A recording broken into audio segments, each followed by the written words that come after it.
Hey guys, welcome back to James and the Juice. I'm James. There is no way to fix this face, okay? That's why I have to be good on the inside. And that's what I'm teaching you guys.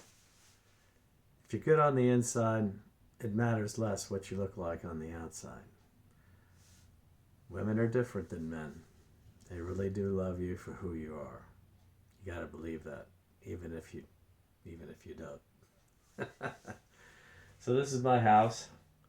I'm going to show you the table that I built right here. This is a Celtic carving, and let me see if I can get this right here. Pretty cool face on there. I had a good time carving this guy. Anyway, they love a man with a tool belt, I can tell you that.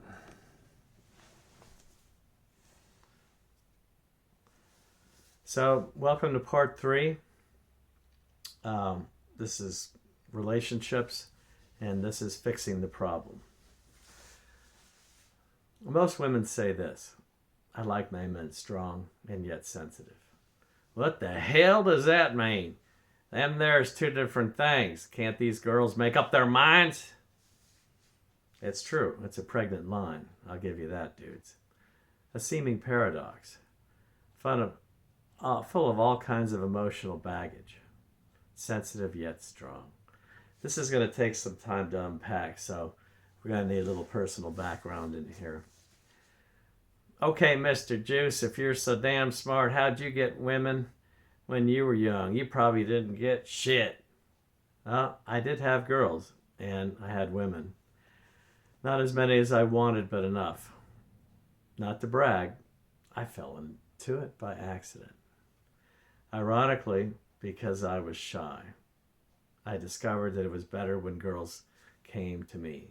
I realized I could attract girls like a carnivorous plant. I was a Venus flytrap. If I smell good to them, if I'm safe and I'm not hunting them, they buzz around, they land on me. If they like me, they stick around and then close the trap. Sure, I talked with girls who attracted me. But if they didn't like me, they go. Simple. Love is out of my control anyway. I can't make them like me. And if you try and pretend and pose and take those first few months and just kind of fake it, then what happens is, I'm trying to get this thing going at speed. Sorry, guys. Yeah, bear with me.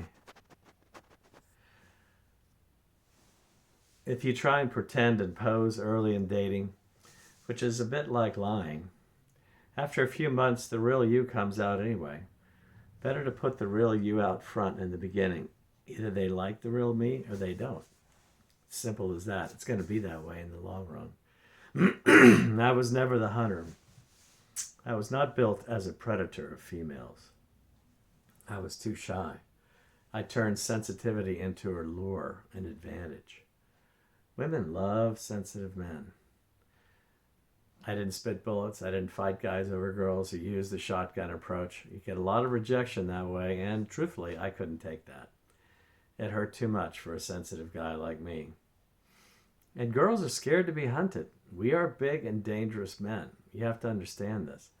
They also know you're hitting on a lot of girls just to get a score. It was kind of by accident that I was born shy and found ways to use that to my advantage. My mom taught me to treat women as equals, listen to them, be friends with them, trust them, and speak emotionally with them. I was a lucky man to have a mother like her, and I mean that wholeheartedly. Being like this made my girl trap smell good, and the girls buzzed in and got into my sticky juices quite often. One summer when I was 18, I had 3 girlfriends at the same time. One was a 28-year-old airline stewardess, another was my high school sweetheart, and the third was a new girl that I took sailing on the bay off Miami. That summer was like a hot bath for a while. It was great, and then it got real bad. They found out about each other, as you'd imagine they would. It doesn't pay to be a player, I will tell you that. So, what about the strong part? Strong yet sensitive. They really want a lot, don't they? Two opposites put together that seem to contradict each other to form a whole, and yet they're not opposites in certain important ways. Women want to talk about life and share their experiences with a man who talks back and really listens. A guy who can be compassionate, loving, and caring. She wants a heart of gold, basically. That is the sensitive part. But she also wants a strong man and a protector. You also have to have balls. She wants the balls and the heart. They want a lot, don't they? Well, don't you? Don't you want to be listened to? Don't you want a woman with spirit? Not necessarily balls, I understand. But don't you want one with a strong spirit? They're more interesting. So we men, we need both the balls and the heart. They need to work together like they were friends. This is what turns women on. I'd say it's probably about 60-40. 40% of the time a man is using his balls, protecting a woman, mostly decision-making, doing hard physical work with a foresight to see danger coming in any possible form and be ready to take action. That's the balls part. Mostly, life for a man with a good woman is 60% heart. That's the sensitive part. Like being a good talker, being able to show your feelings, caring about her, loving her. Dudes crying at movies, man. I mean, that's part of it. Respecting her, loving her, listening, and interacting at a deep level. What they call emotional intimacy. What the hell's that? Well, I'm going to explain it to you. But anyway, all this leads to sex, love, and a happy life. And that should be enough reason, guys. And truthfully, these are all the things you're looking for yourself from a partner. You just don't know it yet. So Johnny Cash, one of the great singers, sang a genius song at San Quentin prison. The song was called A Boy Named Sue. The idea was his dad gave him a girl's name, so he was bullied really badly, and he had to fight with a name like that. His dad thought it would make him tough so he would survive. He thought it would make his son strong, but all it did was make him a bullied asshole who was, unfortunately, unlovable in relationships. Nobody wants to hang with an angry shithead. He had learned the balls part, but he had lost the sensitive part. And no wonder Cash sang it at a prison. That's where these guys end up. It went to #1 on the country charts.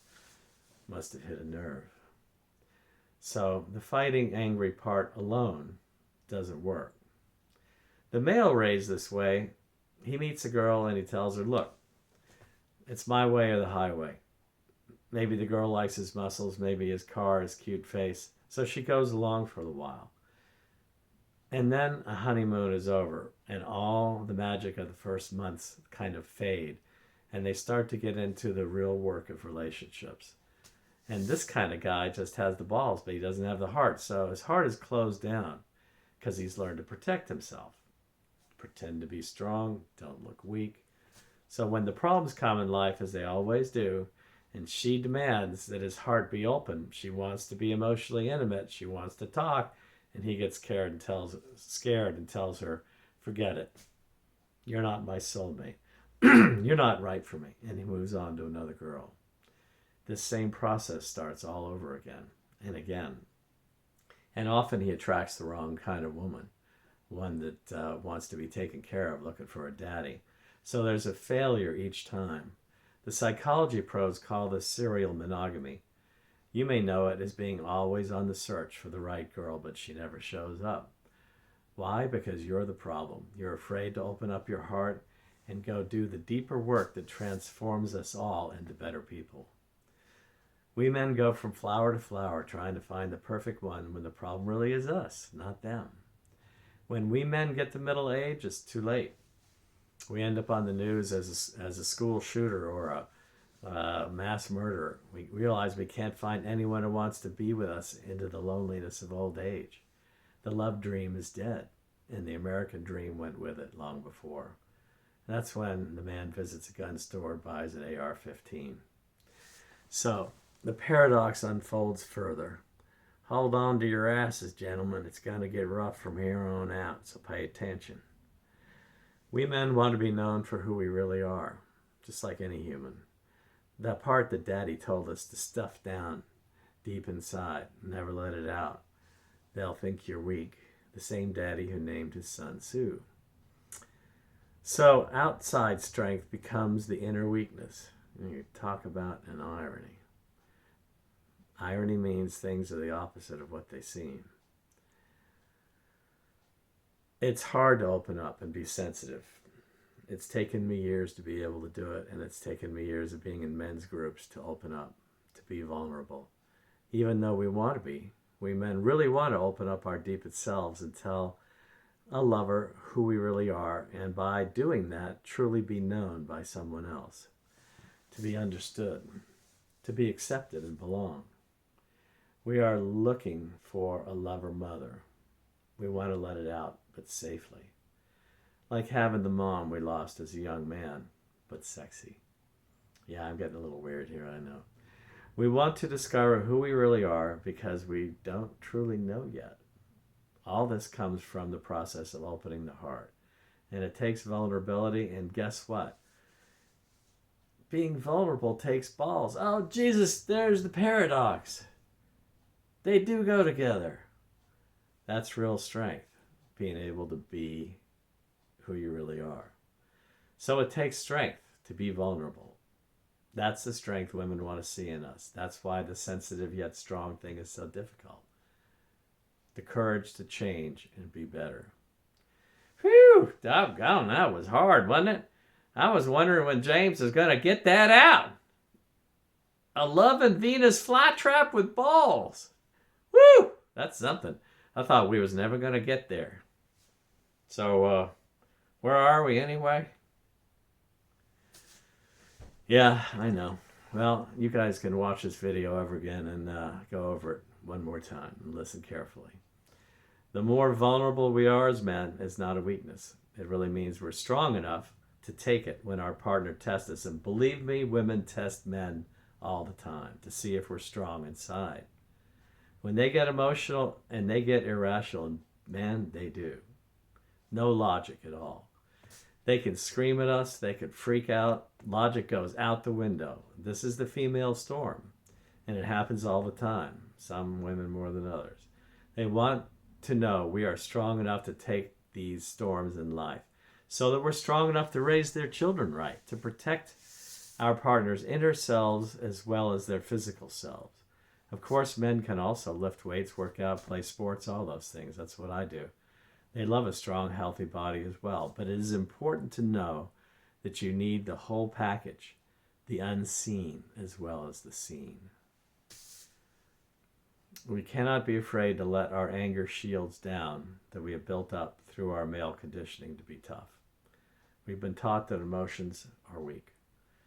Now, I'm sorry, dudes, this is wrong. The exact opposite is true. What we thought was strength actually holds us back. Isn't that just the shit? Do you mean I've been doing this the wrong way my whole life? Ay caramba, daddy's just crazy, man. Well, you know, the Cubans, they have this problem too. They're patriarchal. They're Catholic. What can I say?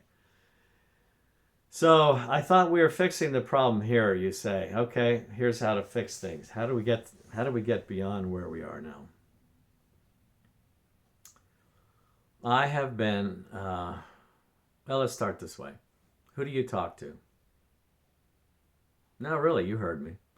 Who do you talk to? Who do you really talk to? I'm not talking about, stuff like cute girls in the weather, cars. I'm talking about important shit. You talk to your coach? No, he's an authority figure. Your gym friends? Not really. With them, you're posing. You're acting strong. You don't want to talk about your fears, your dreams. What about your drinking buddies? Same thing. How about the guys at work? Now, you can't put your job on the line. Somebody might talk.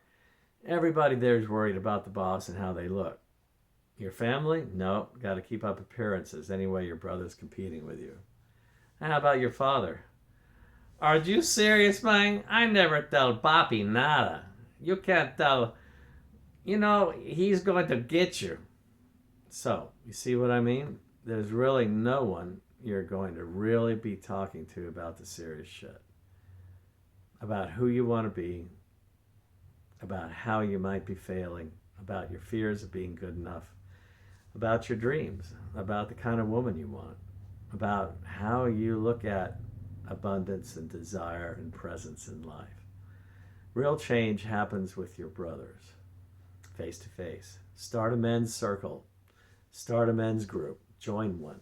I have been in men's groups since 1985, off and on. And I'll tell you why they've been so good for me. You can have guys at the gym, you have guys that you play sports with, guys at work, guys you know at school. You got your online friends, you got your chat friends, you got the ones that are making guns and bombs in their basements.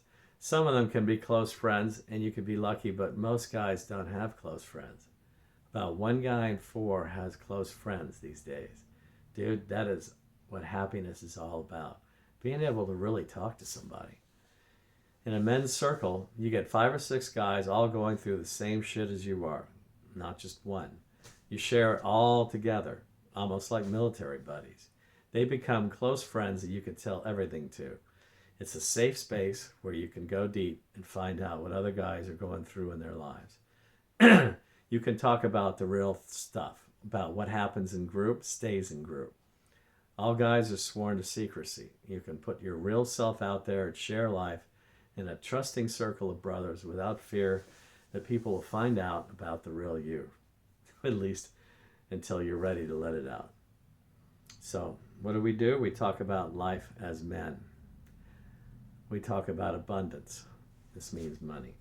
We talk about life purpose, creativity, relationships, desire, presence, and inner strength with other guys. We read books together by expert authors on a man's life. We get reflections from other men as we talk about our problems. They tell us how we're doing. The older men counsel the younger men. They often run the group. Elders give life advice, and they also get advice from younger men. They tell us their problems. We try to solve them all together. Men cannot get that kind of deep connection anywhere else but there, in a small circle of trust. So, dudes, the ancient tribe is back. This is how we fix it. This is the juice. More on men's groups in another talk. I'll see you next time, guys, and don't forget to subscribe. Maybe you're wondering what my bracelet is like and what it says. It says, no matter where you go, there you are. And what that means is, no matter what you do on the outside, it's the inside that counts. Love you guys. Bye.